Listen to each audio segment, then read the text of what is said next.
Okay, second stage of reinstalling a chain. First, I'm going to clean up the pin distance. You can see that the depth was a little bit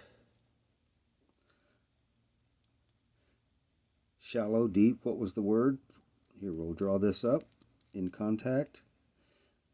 Give that side of the plate something to press against.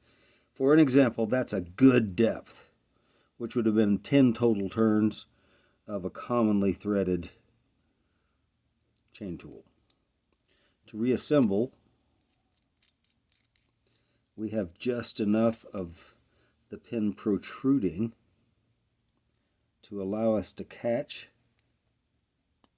and snap it together, just enough. Now, there are two stages to a lot of manually adjustable chain tools. The first one is still simply pressing the pin back into place. Make contact. This is braced.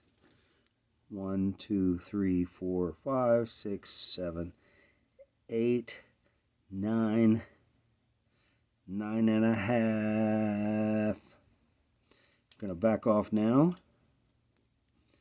and go to what would usually be the second stage in some classic tools. First stage, perhaps. This one's broken off on those ridges that hold the inner part in place. We're going to try it both ways. The idea is to get this side to separate slightly to free up how much pressure is on it. They're pressed together now, so we open this up just a touch. You can see that little bit there.